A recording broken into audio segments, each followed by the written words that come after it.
Hello and welcome to Conversations with the Voice of Reason. I'm your host, Benjamin Boyce, and today's conversant is Terry Newman, who is an author and a writer and the founder of Rapport magazine. It's an online magazine. She's also a lecturer at McGill Caper in Montreal and has focused for many years on media studies and media criticism. I discovered her a few years ago writing for Quillette and other off the well-beaten path magazines, and was always enlightened and inspired by what she had to say and the insights that she brought to bear against various issues.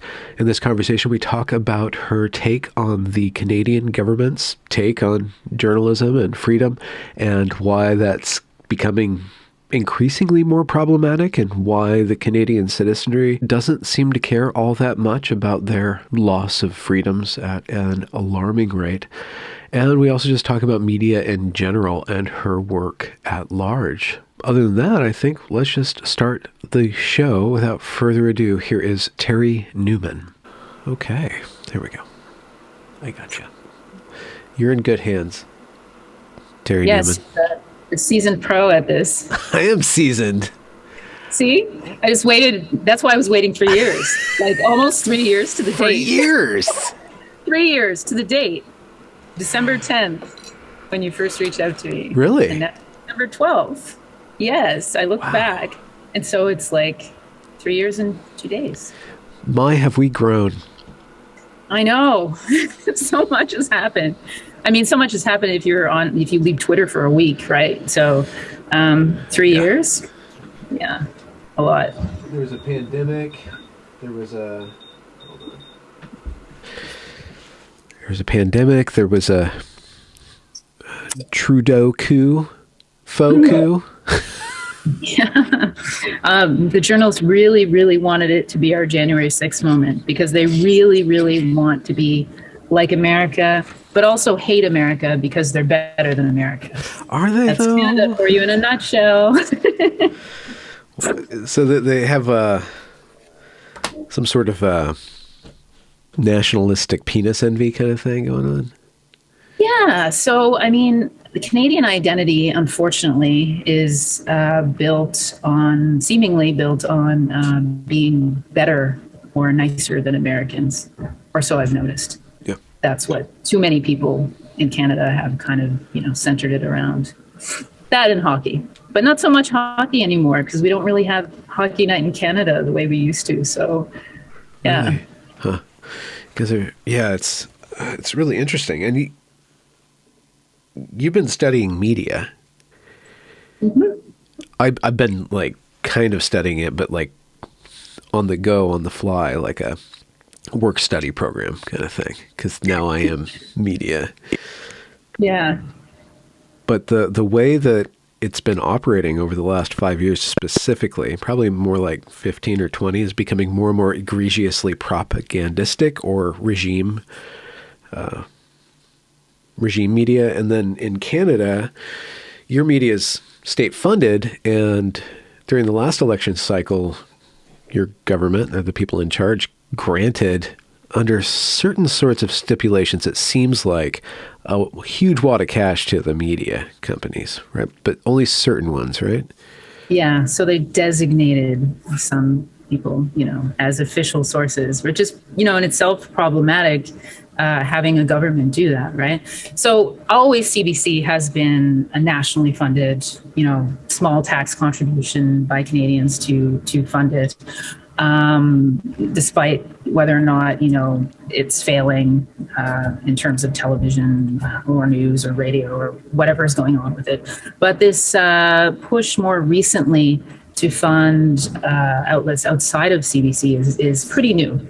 And so, so they're designating, approved outlets. And recently they've kicked out Blacklocks out of the parliamentary forum. Yeah. So they're completely independent. Blacklocks reporter.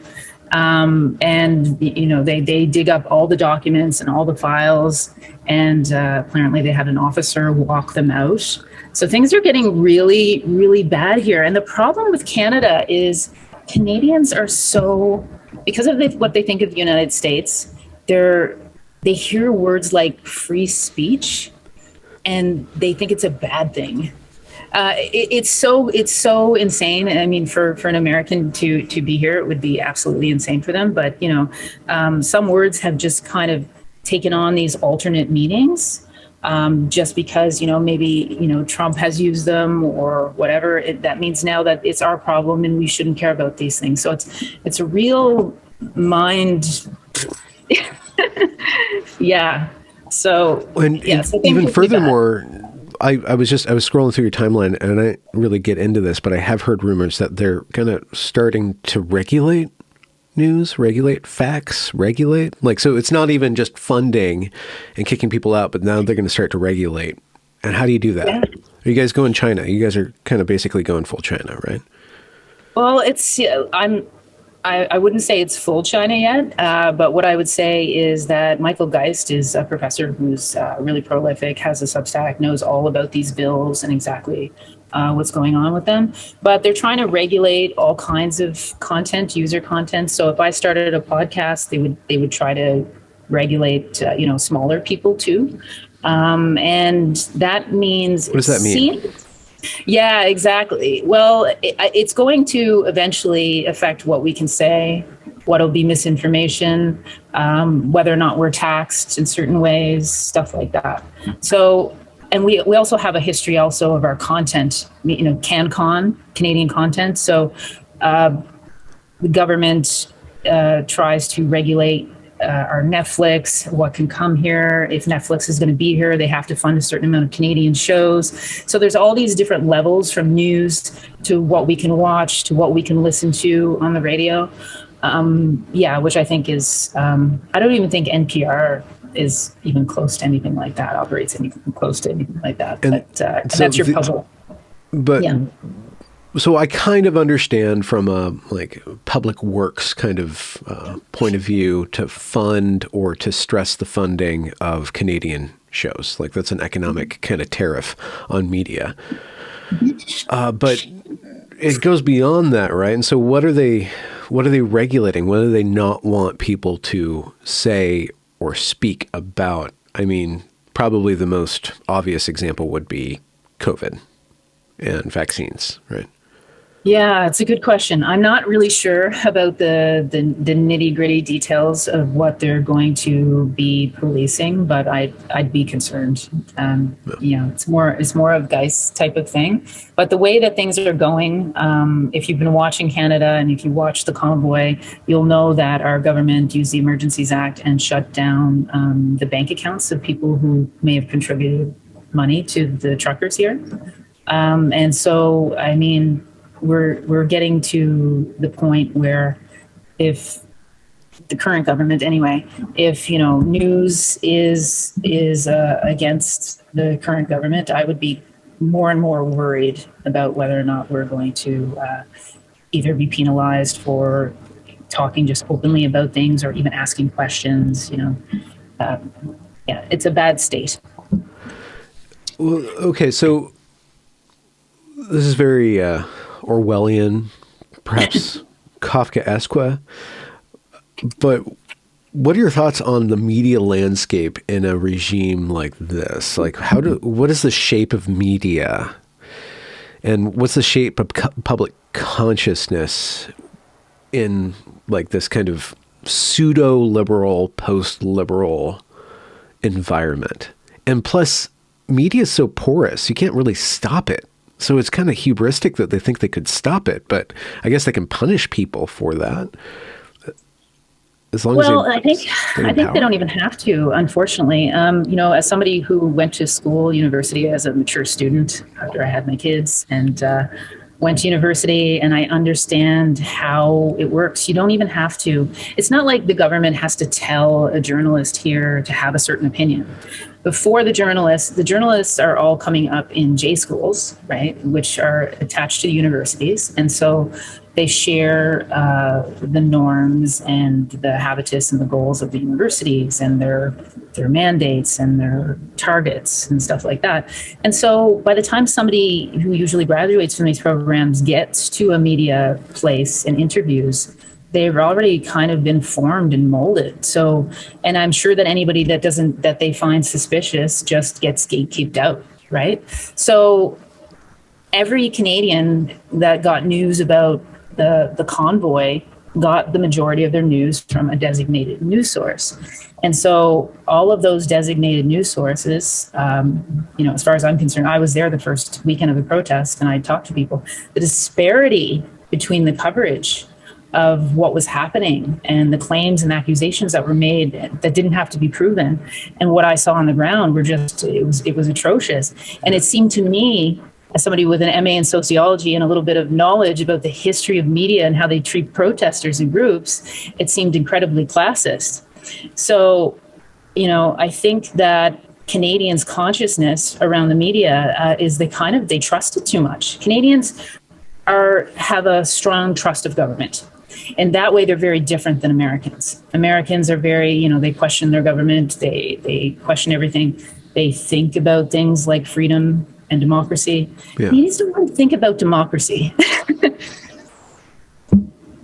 We're loyalists, right? Okay, loyalists.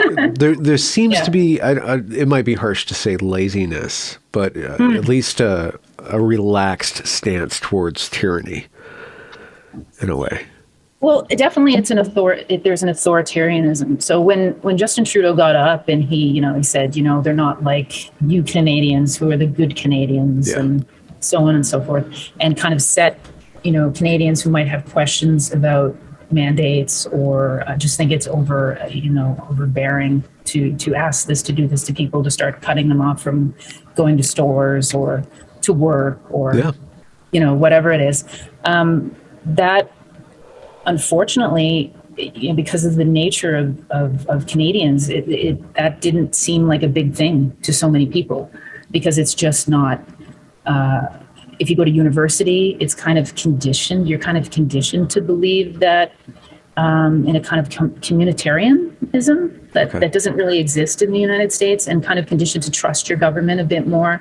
And you're conditioned to trust academics, even though they may really not have an academic, journalists are kind of central Canadian journalists who really represent Ontario and Quebec interests, as opposed to rural and different areas, and people who work service jobs. So, yeah.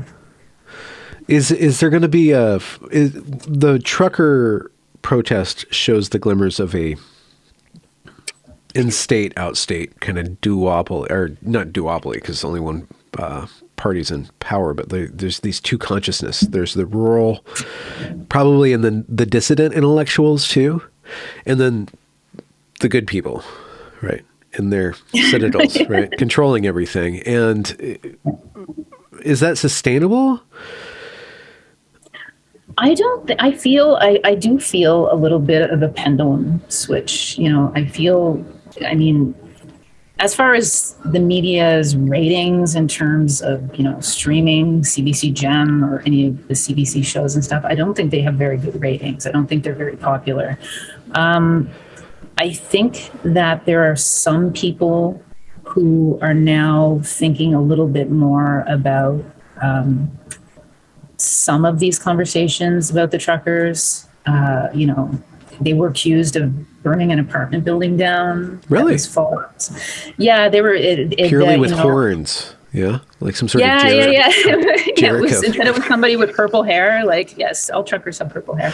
But they were also accused, and this was walked back, of going into a soup kitchen and getting violent, but and which the soup kitchen got a ton of donations. If it wasn't a soup kitchen, I would say this is very problematic. But nobody had to be brought in. It didn't have to be proven that it was a trucker, and it turned out it was just some words that were said, maybe, and maybe not even by a trucker. So it's almost as if the accusation just stands and it holds here in Canada. Oh, these people are awful. But I do think there are more people coming out of universities now that are noticing some of this stuff, that are kind of breaking away from it. Yeah.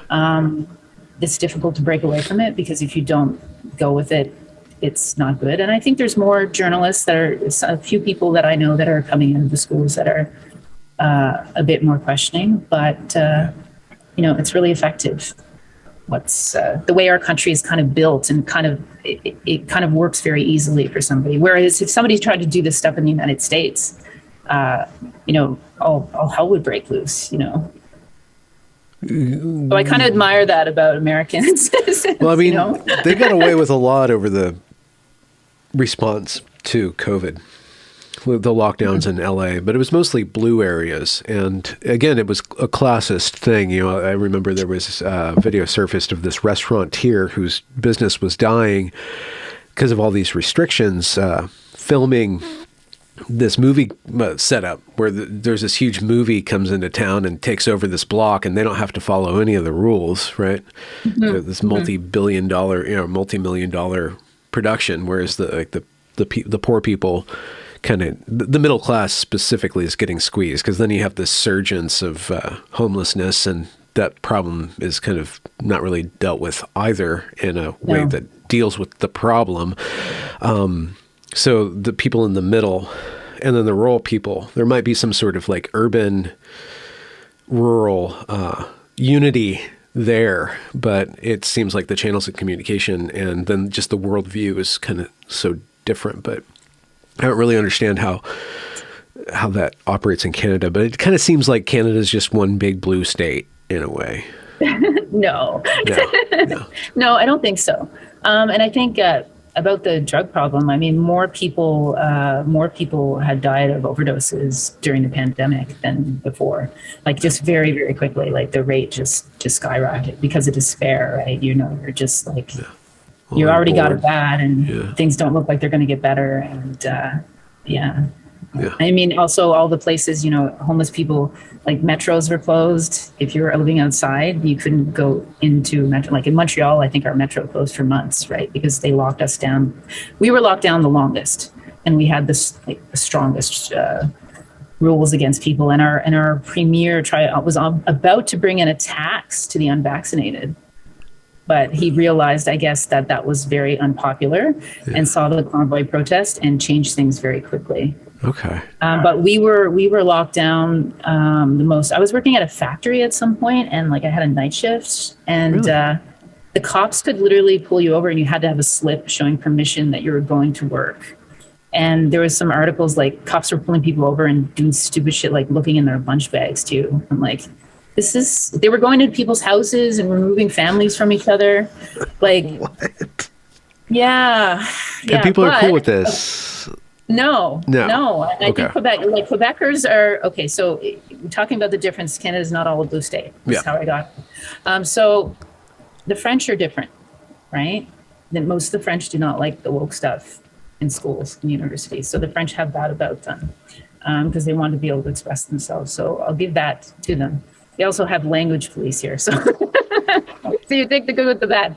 But also, Alberta is a bit more conservative. So prairies, and Nova Scotia is pretty left in Halifax because it's, 5 universities in the city. So the closer you are to a lot of universities, the more urban you're going to be, the more you're probably think that the word conservative means evil, stuff like that. But the more rural you are, the more like you have to, that you have to drive somewhere to work, or you have to use a truck to work, or you do things with your hands, you're a service worker. Yeah, the more likely I think in Canada you are to have more conservative views, but also in the cities and in the suburbs. I mean, the more religious you are, right? So many immigrants here are more likely to be conservative, even though people in universities don't seem to understand that either. Yeah.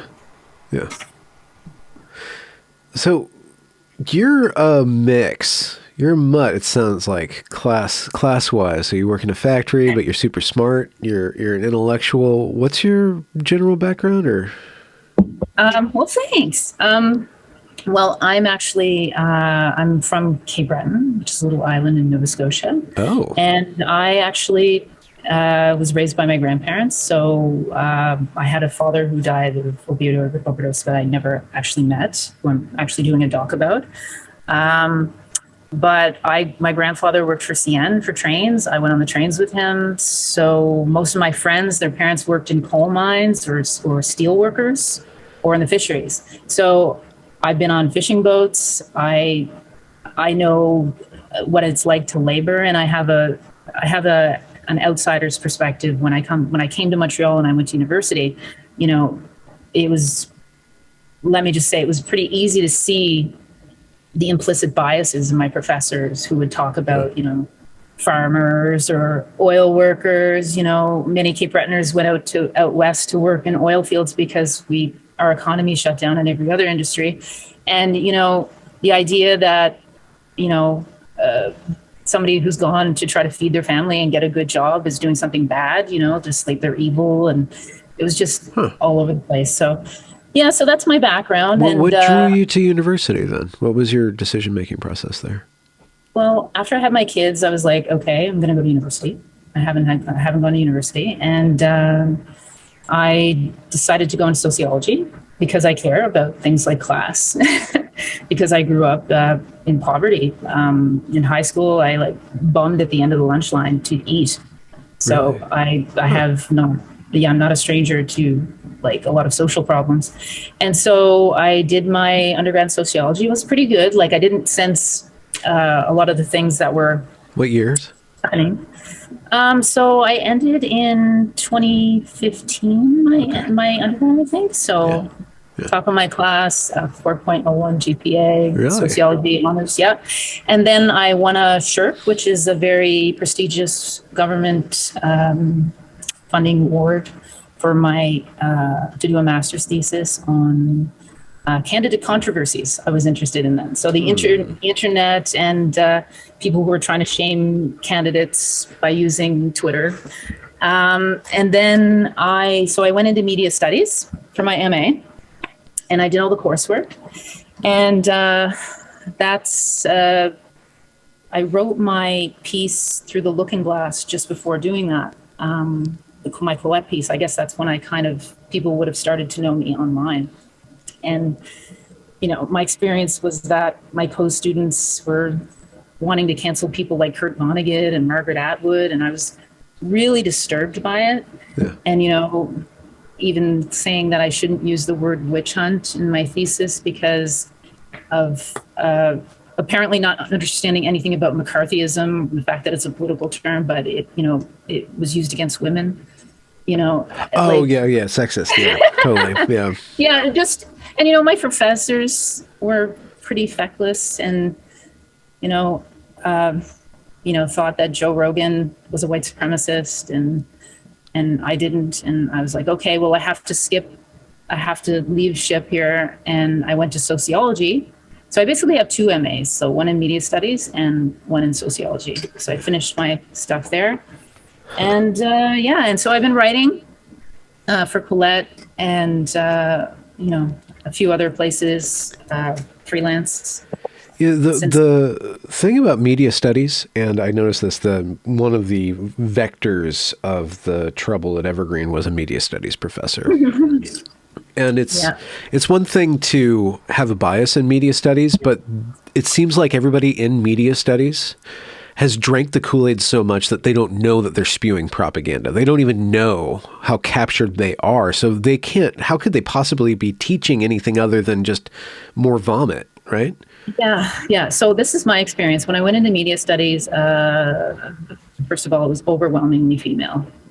And I guess maybe I won't go into the feminization of these things. And that's fine. Was it very Mean Girls? Because that's what I've noticed. I would say just not just lack of rigor, but an emotional kind of basis to the content. But it was not what I expected at all. I thought it was going to be the stuff I was doing in sociology and media studies and sociology. I was doing it early in my undergrad. I was interested in media. Yeah. We didn't even do Neil Postman. How do you not do Neil Postman? And there was no one to really supervise my work who cared about discourse on the internet, which seemed to be such an obvious thing. Yeah. And so, but my co-students were overwhelmingly from art history and gender studies.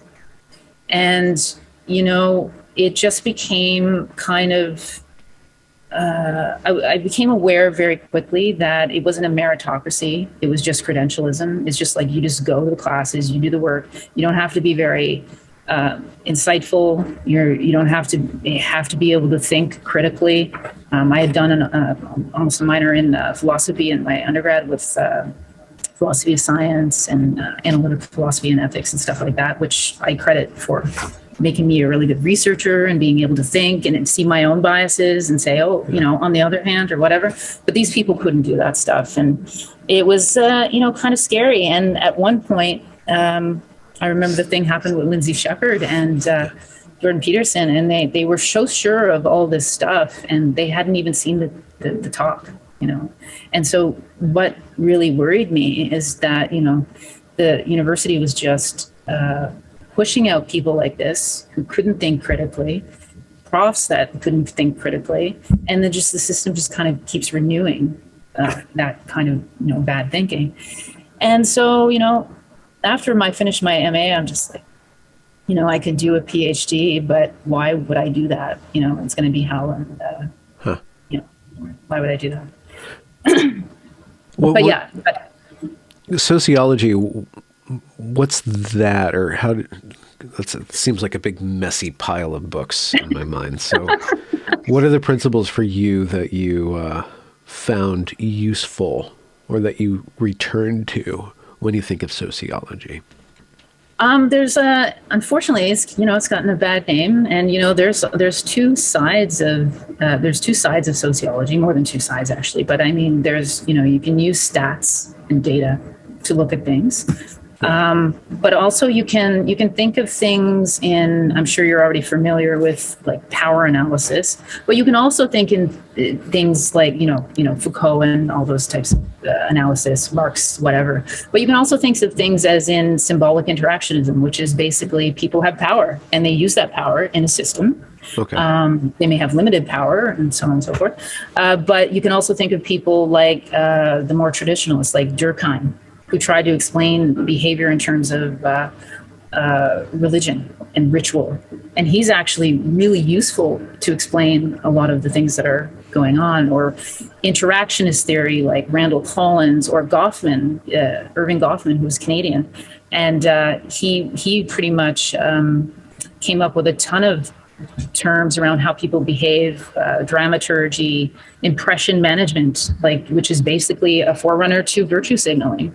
So there are people who look at, there are definitely some interesting theorists in sociology, and there's a way to do sociology which doesn't have to be, somebody coming in and saying this is the way you live, and this is the way you should live, and this is the way things should be done. Yeah. If sociology is done effectively, what should be done is people should say, here's this person's theory and this is this person's theory, and let's look at it and let's talk about it, right? But unfortunately... What's the application, though? It basically, sociology is the art of ruling people. The art of what? Ruling people. It's the art of power. Is it not? It's the study of society. The study of society. Well, okay. I think, what else is society but like a power structure, right? That either functions or doesn't function, or functions in certain ways. Look, I think that there are people who use theories, and there are sociologists, people who have been called sociologists, who use theories, and then people then try to use those theories to co-opt language.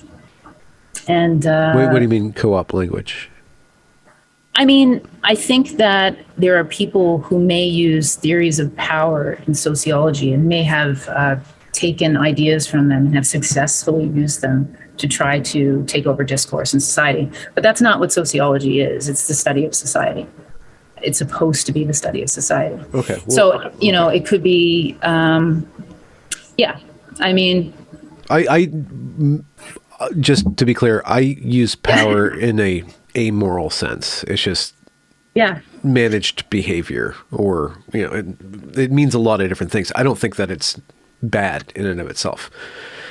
It's either ordered or it's chaotic, right? But It just is. And so sociology or society is just formed out of that. I go to a job, I have a boss at the job, I do a transaction, like there's behaviors, and then I am in charge of people at my job.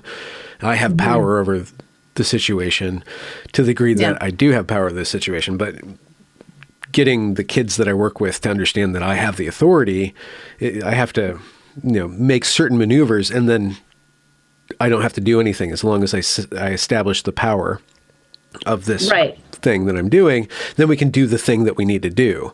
But the power's there. It's just like I'm the one who has it, and I don't need to use it all the time because I'm not obsessed with having the power. I just want to get my job done, right, and go on to the other thing. So I didn't mean to say that sociology as the art of ruling people is a good or a bad thing. I just think if you're studying society, what you're studying is power, obedience, and disobedience, right? That's only one aspect of it. You could be studying. What I'm saying is, you could be studying how people just behave.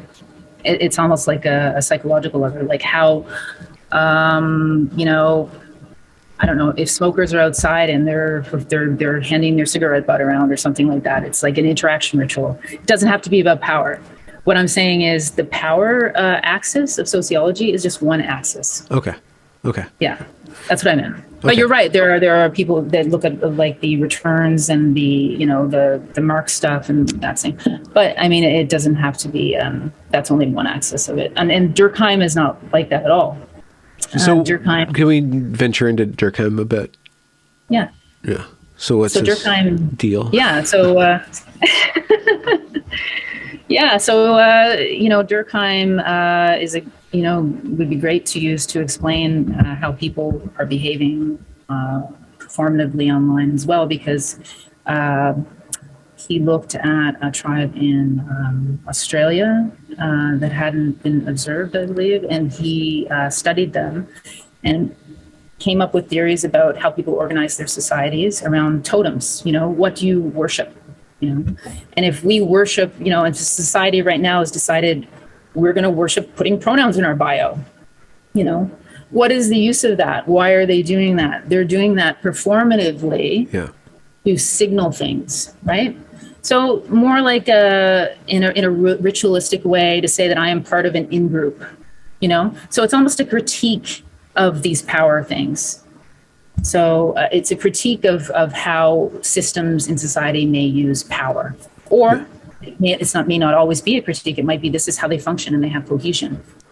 He came from a long line, I think, of 7 rabbis, right? So he was the first to step out and kind of look at why people who were religious were less likely to commit suicide in the early part of the century. So yeah, he was very interesting and not, what most people would think of in sociology. So looking at the rise of this thing, I wish there was another word, but I just get tired of the next word that comes along. Wokeness is the best term because critical social justice just talks about the theories, but wokeness is like the theories and the sets of behaviors that we see that have kind of just emerged and have particular ridiculousness to them, or like almost like this alien thing going on with them, with the colors and the pronouns and the performative and the way that people will say things that are egregiously just off base or off-putting or rude or mean or nasty or murderous, and yet it's all okay because it's all for the good. They have it. A lot of critiques have called it a religion.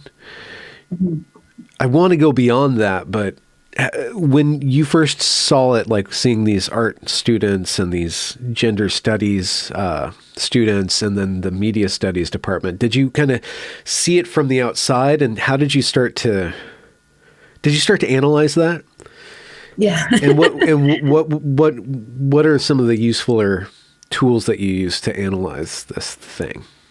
Well, whenever you're looking at the university itself, you have to think of it as an institution. right? Okay. So this is also an analysis, a sociological analysis. So an institution has different levels. There's different stakeholders. They have different interests, varied interests, right? So if you're a professor and you're at the front of the class and you're nervous about your students who are very left, right? You are going to perform and behave in such a manner that they approve of, probably to a fault, like to an extent, like, an insane extent that seems completely unreasonable, right? Yeah. Doing that because of economic interests, right? You're afraid that they're going to complain about you, or they're going to mob you, or, something like that, or that your boss is going to whatever. But where does this come from, right? Besides the theory, it comes from the fact that the university behaves like a corporation.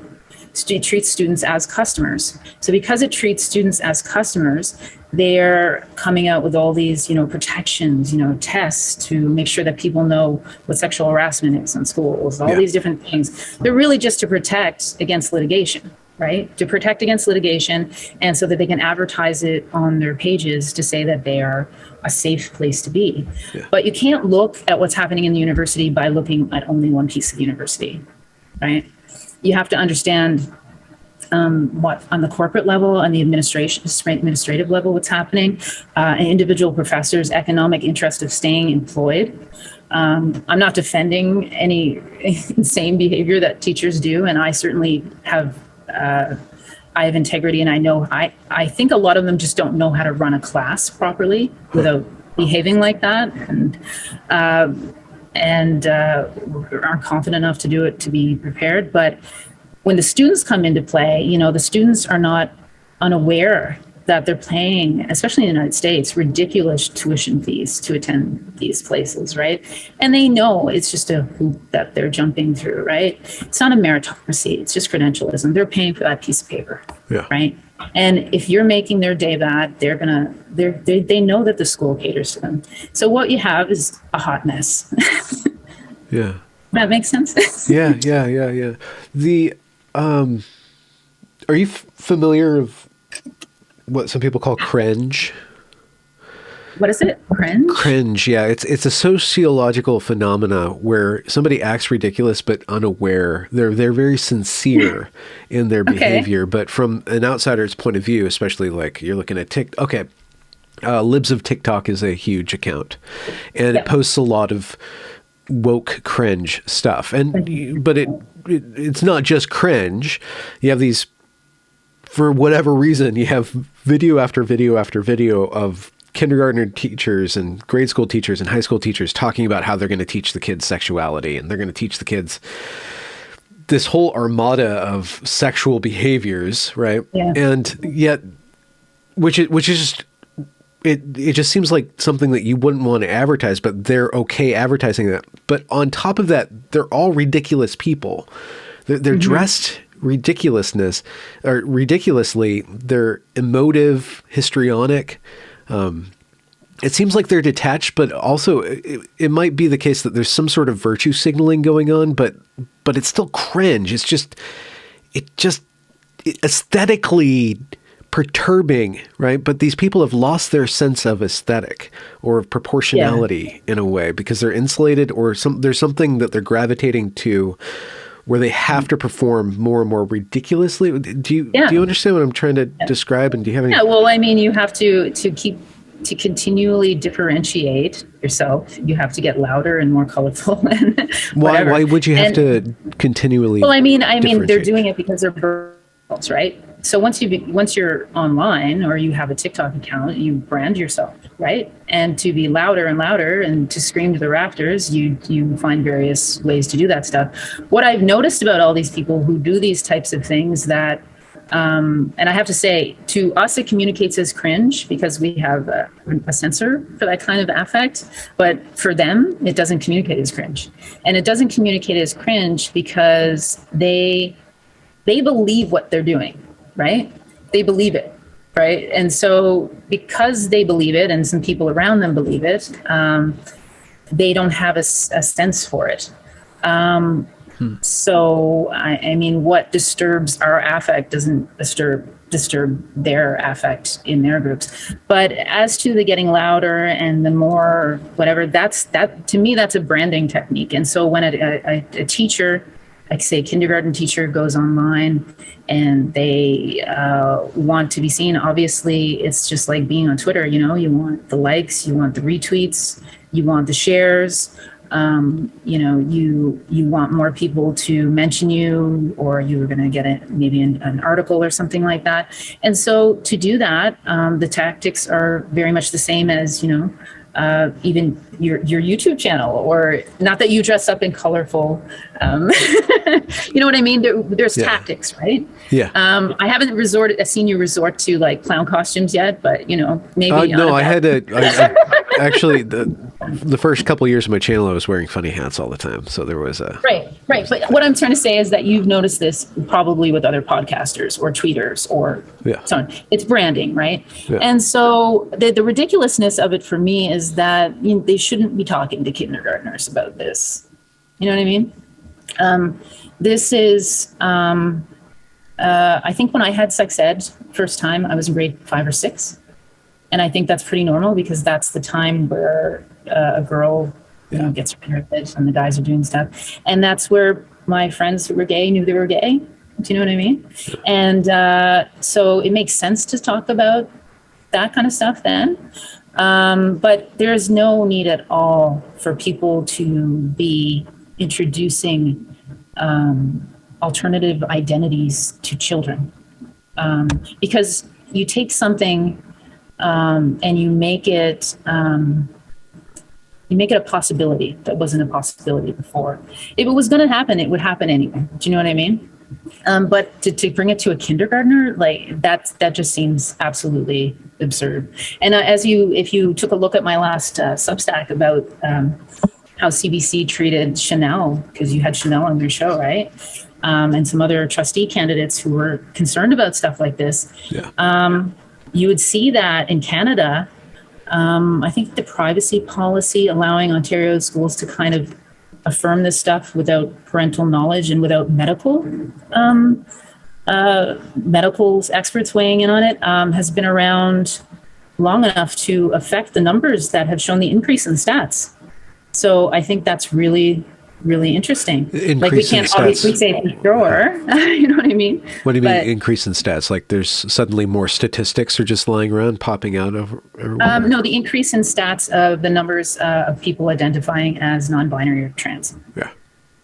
So before it entered the school system, I can't say that is cause. I don't try to jump on things like that because I can't say, but I can say that increased knowledge or susceptibility to different possibilities is obviously one of the factors, and I point that out in the piece that talks about the treatment of Chanel and the other candidates.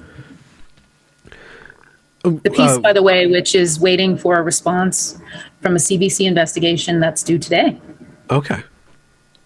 Because as somebody who teaches research methods, having the correspondence from the candidates and seeing how the journalist handled these candidates in this story, I think he was not fair or diligent and broke several ethical standards and defamed them for a trustee election. So I'm waiting to hear back about CBC's response.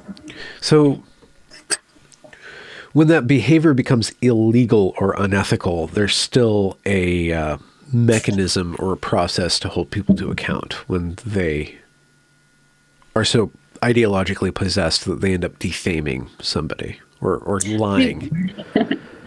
We will see. So basically, in my complaint, I included the article that walks through the Orwellian language, first of all, that he used, that it's a good analysis of that, but it also shows all of the things, talks about all the things he got wrong. He used, both times he used stats, he used them wrong. And it's the opposite of what he said. But he also had tons of material from the candidates that he ignored. and he tried to make them look very bad. And I have their correspondence with him tagged to a Google Drive in the document. So the ombudsman has sent it to the people at CBC who are supposed to investigate it. They had 20 working days. Those days are up today. And supposedly, CBC has standards and ethics, and I know I've read them.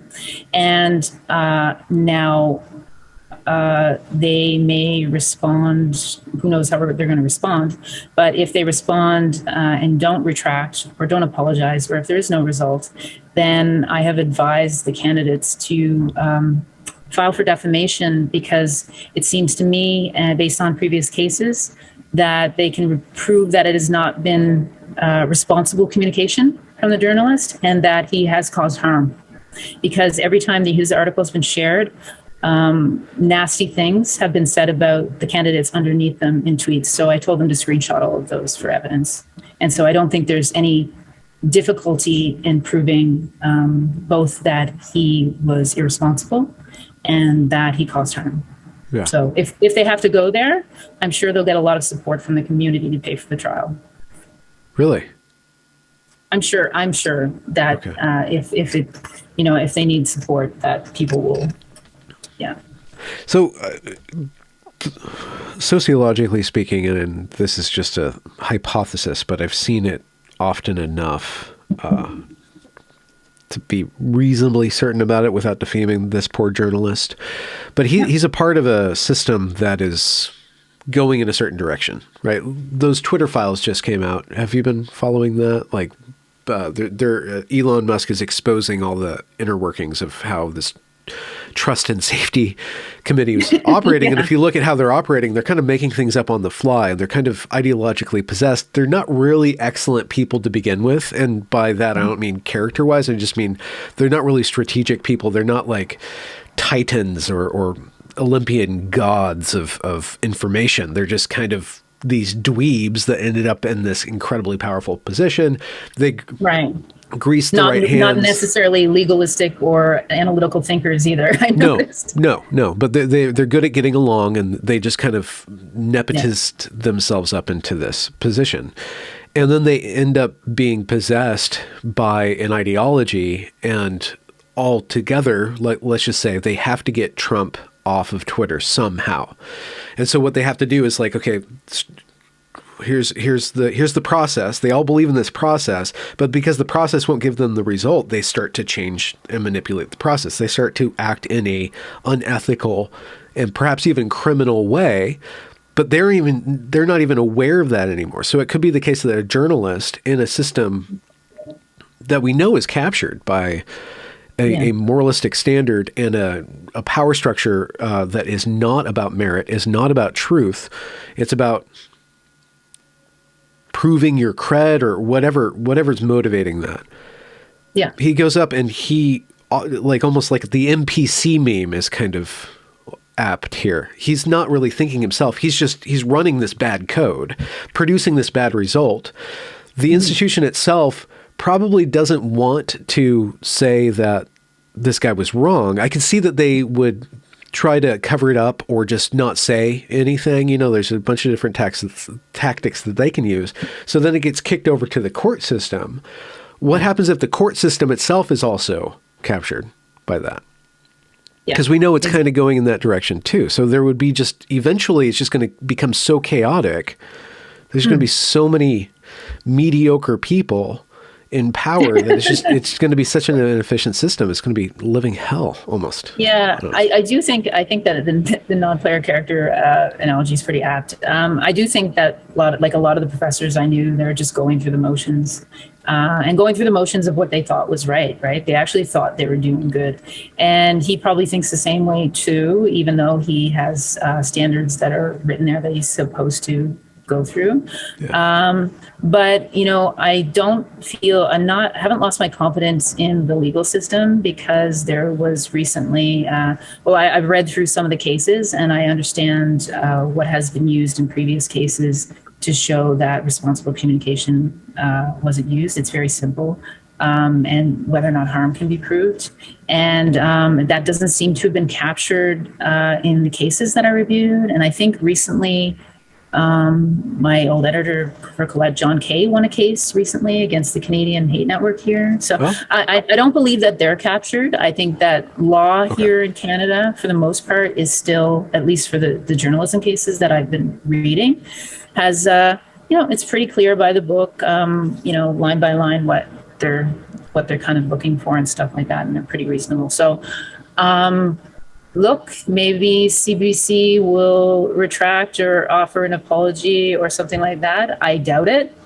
I doubt it, unfortunately, because then they would literally have to look at, an article he released not long after that, and all of their work. And that would take some serious soul searching. And I don't think the CBC, even though they say they're so concerned about misinformation and things like that, and trust and integrity in journalism, well, I guess we're going to find out soon Yeah. whether or not, but we're not going to let it go. I'm not letting it go, and the candidates are not going to let it go. And there will be more on this. Yeah. Canadian Hate Network. It sounds like that they're actually a network of hate, not trying to stop hate. Yeah, so I don't know if you follow. The guy that was running it, I guess they're getting funded by our government. The funding has been since removed, I believe. Oh, okay. But they lost his case with John. I don't know. I can't remember the specifics of the case. But they also, the guy that was the head of it, I think, had put a poster up that was supposed to be a hateful poster, but it was actually a poster a picture taken in Florida, and he was trying to blame it on the truckers. And John caught him because he had recognized the photo. And the whole thing, they were just pretending to be an organization concerned about hate, but they really were pro-Antifa. They're pro-Antifa. They're pro, and Antifa has been found, actually in that case, to be involved in things they shouldn't be, and that came up in the win. So so they've been taken down a few pegs, so that's good. But they're definitely not operating. They have their own kind of interests and stuff like that. I don't think they're making Canada any better. That's what happened. Well, I mean, organizations like that, and also the Anti-Defamation League, the guy who's running that is just running roughshod, just calling everybody a anti-Semite. Which is just unfortunate. I really don't know why people play around with racism, because it could just get really ugly really quick. But people who are on the good side, the good people, are always kind of bringing it up and trying to make it happen and accusing it of it all everywhere. And You mean when an event happens in the news, they want to assume the worst? Is that what you're talking about? I think like Elon Musk is being called an anti-Semite or whatever, right?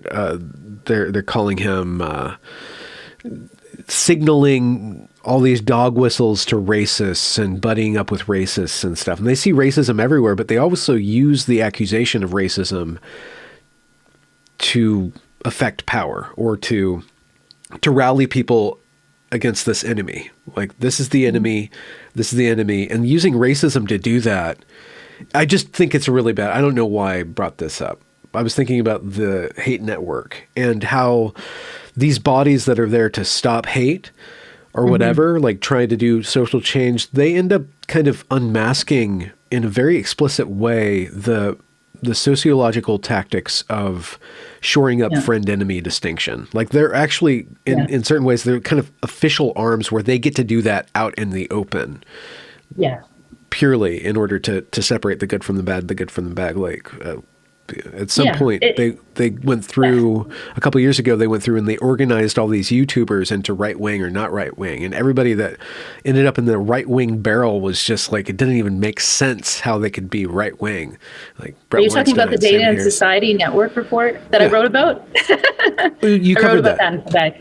Yeah. Okay. Yeah. I also covered it. One of my Colette articles covers the media studies and communications theories, the mess that was going on there years ago. So I think for the hate stuff, it's really funny. A few things I've noticed. First of all, those organizations would be really useful if they were setting themselves on de-radicalization, right? because there's a psychological process for, de-radicalization. And that would be a really, that is the use of their thing. Otherwise, biases come in, right? The other thing I've noticed about a lot of these anti-hate groups is they actually are often anti-Semites themselves. So I find that when hate is often when people are talking about hate and hate things against people, usually, Jews are like the last to be stuck up for. And I don't want to confuse that with, people complaining about, political stuff in the Middle East, but I just mean in general, it seems to be kind of there underneath a lot. But yeah, de-radicalization should be the only purpose for these things, because otherwise, I just don't trust the maturity of most people or the thinking to do these things correctly. Well, they're set up to say that they're going to nominally to solve a problem, but what they end up doing is not solving the problem, just making lists, just making lists of people, which is the problem. So if they were... say lists? Yeah, I did say lists. Do you know that I don't like lists? You don't like lists? No, I don't like lists. Why don't you like lists? Oh, a few years back, UBC creative writing professor thought it would be, a good idea to put Colette writers who are academics in Canada on lists. Oh, yeah. So that they couldn't get hired.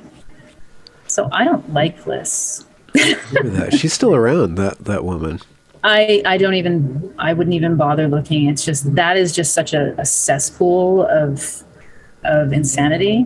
But I will say this, like a lot of professors that have been that way, some people come out of that kind of thing. I've actually had Matthew Sears wrote me an apology. I don't know if you remember who Matthew Sears was. I remember that guy. Did he change? Because he was he left Twitter. He left Twitter and he changed. Look, I think he recognized what the medium can do to people, and that he was being, kind of, he got caught up in it and stuff like that. So I actually got a really, earnest apology from him, and which is nice. But yeah, there's a whole kind of like cesspool of this stuff that that I kind of stay away from now. But yeah, I'm sorry to stop you at lists, but I had to. No, I'll change gears and go back to something I wanted to get clarification on earlier when we were talking about cringe. And you said it disturbs our affect. What does that mean? What is the affect? Is that like a social censor? And where does that come into play? Yeah, okay. So I might not respond to all stimulus the same way that you do, for example. But being a rural person, I have a certain response to a news article that I read, and it talks about a certain class of people in a certain way. And I will, I may even have a visceral reaction to it, right? But not everybody has those same reactions, right? Those reactions are very much about your class, your upbringing, your ideology, your politics. But the people who do the cringe stuff, the stuff that you and I might see as cringe, they just have a different one, right? It's different. They believe that they're in this thing, they're doing good. Maybe they're also professionally benefiting from it. Most of the time they are. Most of the time there's an economic benefit. But, judging human nature 9 out of 10 times, the people believe what they're saying, right? So I think that's the fundamental basis of understanding all of this stuff before we, And are you ever tempted by thoughts of fixing things or changing things for the better, or are you too humble to go in that direction? Do you mean university? The world, the West, okay. Canada. I'm pretty humble. I'd like to think I am, but so I still I'm not this semester because our government was so bad at getting international student visas out. Like they're so bad at getting everybody's passports out. I didn't have enough students to teach. I teach engineers, communication and research methods. Oh. So I do my part in teaching people how to think on my own level, on a personal level. And I make it clear that I don't let anyone know my own personal thoughts about politics or anything like that. And I teach them how to see things from different things. So on that level, I do that. I also have started my Substack Rapport, which was, a few years in the building and thinking about as well. I surveyed a lot of people on Twitter to find out what they thought was missing, and it was the same stuff that I thought was missing. And what stuff was missing? well, first of all, being curious, actually wanting to know things at a deeper level, not just assuming, that these people are bad guys or those people are bad guys, but just also I kind of want to keep it at a personable level, like not a lot of no smarm or snark. So my CBC piece is it's tight. It may be sharp, but it's not. I'm not personally weighing in on it, and I'm not trying to be snarky. And I think that I gave information to parents in Ontario who would want to know this information that CBC wouldn't give. So okay. I guess Rapport is my attempt, besides the fact that I'm having other writers write for it too. Rapport is my attempt to do media criticism to make it better. So my pieces will be mostly media criticism. I am doing, with another professor, Gordiano, I'm doing, I noticed that our press had called the truckers so-called freedom convoy, and that's the first time. It was unprecedented. They put so-called before the convoy's name because it was almost as if they didn't want to weigh in on it. Like they really don't like that word freedom, right? And so I found out that it was unprecedented, but I'm also collecting the data now and tracing where it began, because obviously it was an editorial newsroom decision and it funneled through the newsrooms. And so I'm going to have a data piece on that with that other professor, and then I'm going to write a larger public piece for it. But it proves the differential treatment of social protests and movements. And that in itself says something about our media, right? Okay. All right. Interesting. So-called so you said that so-called's unprecedented. Is it because it's informal or because it's taking an editorial stand? Right. So-called has two meanings, right? So they're almost the opposite of each other, right? So-called actually, so-called in the sense of this is what this unheard of, group calls themselves, or not commonly known, right? Once it's been in the news, it's commonly known, right? So the other meaning is, of course, that you don't agree with their term or the way they've referred to themselves. And that's how it played out here. But I also run it up against a database of, I have a control group of the New York Times use of so-called, and just making sure that there's no other definitions that have come into play. But yeah, so it's going to be substantive in terms of data, and it's going to look through time a bit as well.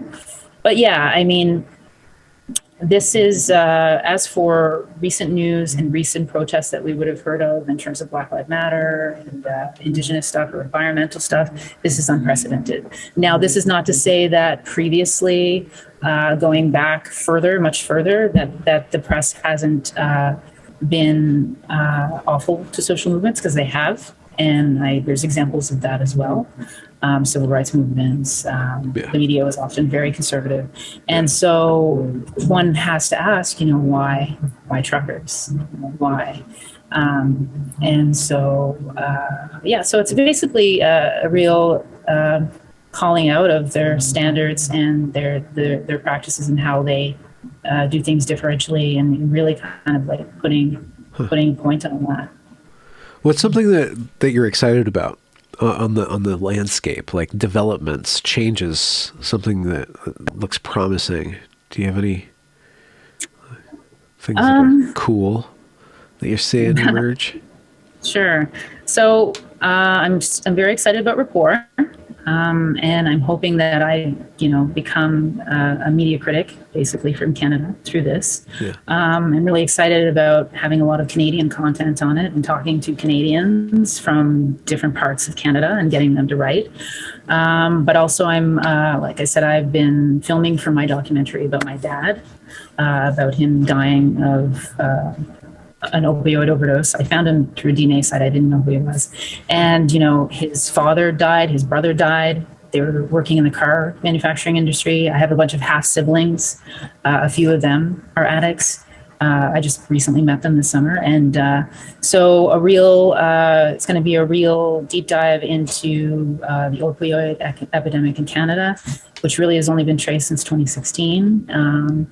How it became so bad here, why it's been ignored for so long. And, he was my dad who I never got to meet. So the importance of fathers and how that's affected also my siblings who went into foster care. I have siblings. And what is it that's really what's lost in society? Asking some questions about what's lost in society and what is really like happening? Where's all the despair coming from? Yeah. Would you expect that to be public? That's a good question. So I am hoping to finish it off after the fall, because I'll have more money, because I will definitely I should definitely have courses at McGill. And so part of that money is to help me travel to Oshawa, where my dad lived, and to talk to car manufacturers and talk to the clinics there. I basically did all the stuff from Cape Breton when I was home in the summer, and now I have to do the stuff that's in Ontario. And so then there's going to be an editing phase, and my good friend Christina, who runs the Lost Boys podcast and Substack, she's worked on films before, and she's helping me with that. So it's been fun. Sounds like a important piece of media. Yeah, well, I think it's going to be, and I mean, on many levels, there's the crisis itself.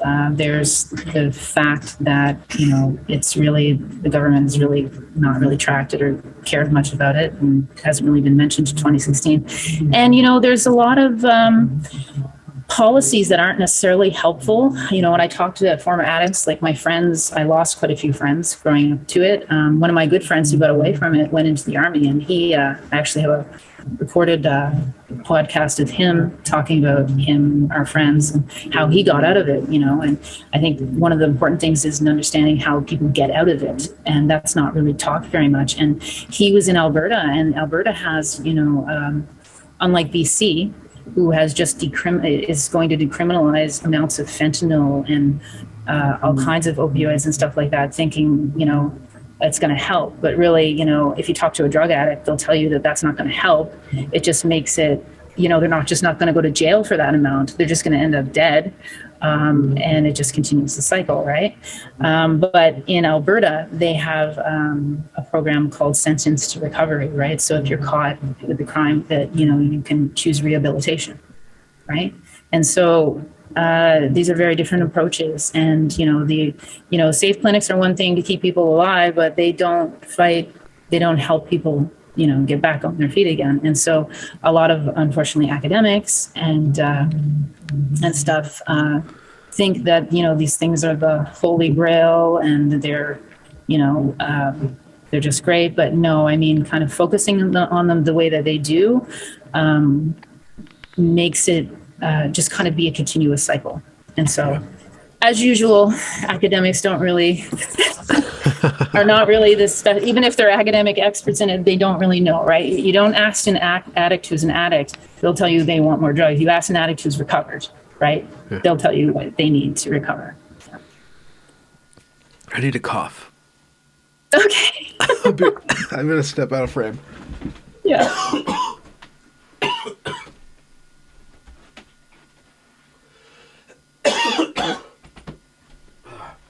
That was a good one. Sorry. It's like a fur ball. I think it's this tea I've been drinking. It's drying out my throat.